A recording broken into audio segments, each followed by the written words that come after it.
Virtual tourism is basically where instead of guests being on the game drive vehicle physically themselves as we know it, what we do with virtual tourism is we give people far away remotely, whether it's on television or on their mobile devices or on their desktop computers, the feeling that they're actually on that vehicle. So they feel like virtual tourists. On each vehicle is one presenter and one camera operator, and then what we do is we deliver 2 3-hour live game drives per day. Every day for the last 3 months, Mark Weiner and Scott Dyson have been up at 4 a.m. to ready themselves for a day of game drives in Djuma, a reserve west of the Kruger in the Sabi Sand Game Reserve. 10 seconds.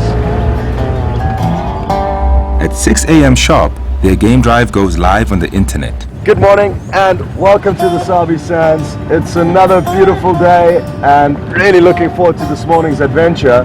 And for the new first-time viewers, it is an interactive safari, and from wherever you are watching in the world, you can ask us questions. Send your questions through to us, and Alex, who's in final control, will do his best to get them through to me.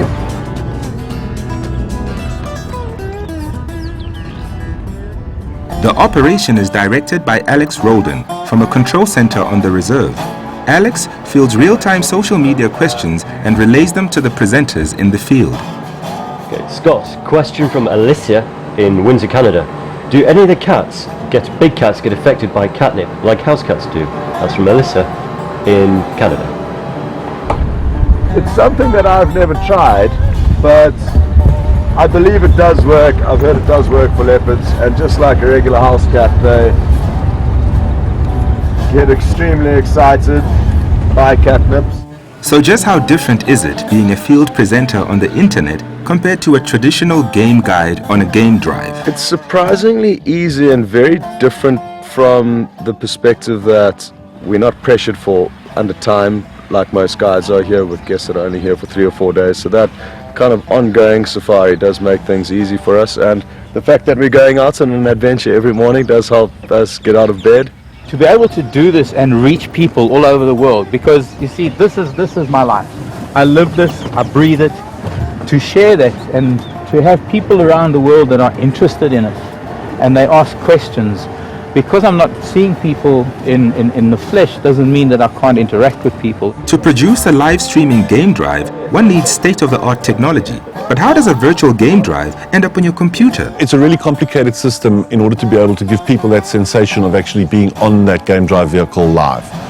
It starts with having a camera on the vehicle, which obviously is filming the guide, the presenter, as he drives around the bush and looks for animals. That then gets transmitted back to a series of 3 masts.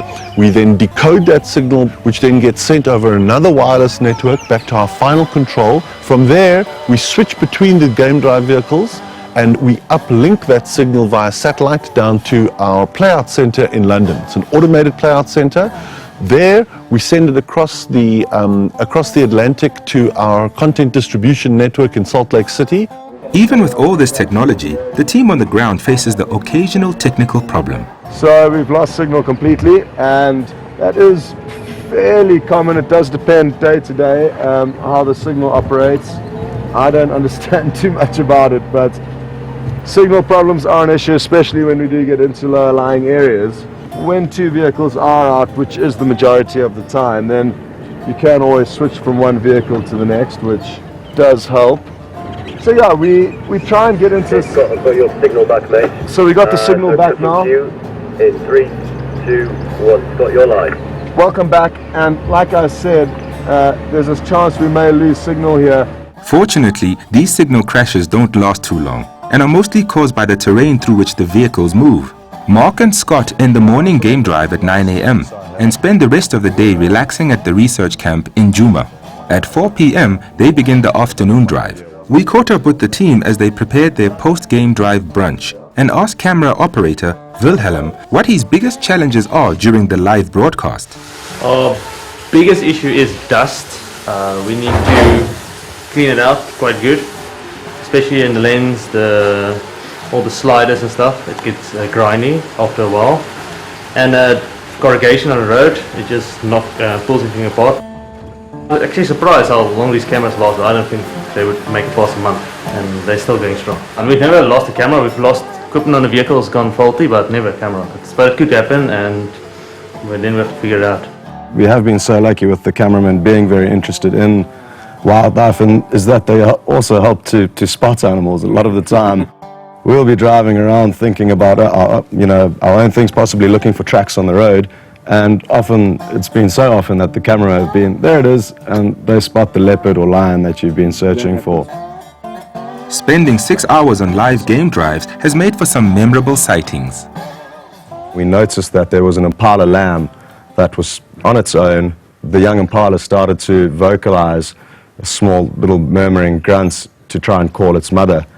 And the very moment that I heard that first call, I knew the leopard was going to hear it. Obviously, it was very easy for the leopard. This impala was all on its own. It was young, distressed, and the leopard pounced on it, and that was the end of that. A blessing in disguise, I guess, for the impala, because there was no ways it would survive without its mother. A lot of the viewers obviously are emotional, but we do try and explain as much as we can and remind people that this is necessary for life out here to continue. Death is a necessity. Lions need to eat and leopards need to eat.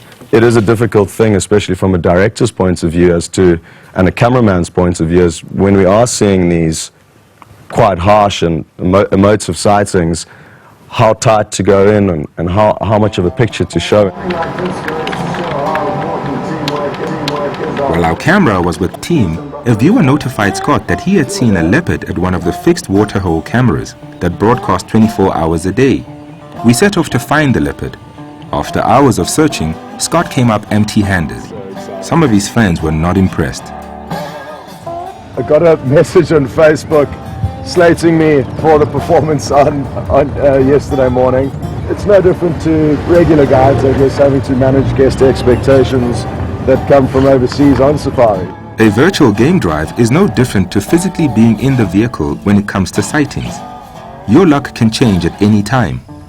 The real action began when a leopard suddenly ran across the front of Scott's vehicle. An elephant then chased the leopard off. So the leopard, there you can see, is running off.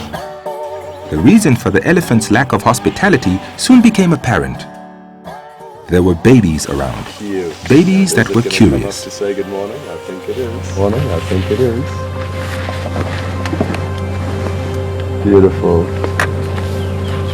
Hello. Scott and his camera operator were alone in the bush, yet across the planet, thousands of viewers got to share this incredible dose of extreme cuteness. Okay. Well, that hasn't happened to me for a long time, and as I'm sure you would have been able to see, you don't get much cuter than that, and wonderful how animals can be really playful, and situations like that show you how animals and humans can coexist, and if treated the right way, and if humans don't interfere too much and just let animals go about their daily business, we can both enjoy being out here together. And I think that young elephant enjoyed its encounter with us as much as we did with it, so that was good. So virtual tourism is never going to replace physical normal tourism. Virtual tourism is not there to be a replacement to tourism as we know it.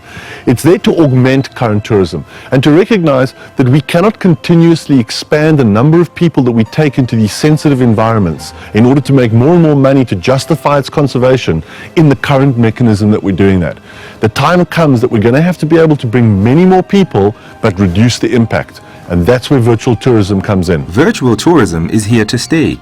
For those of us who are fortunate enough to spend time in the bush and experience its sights, sounds, and smells firsthand, we often take this privilege for granted.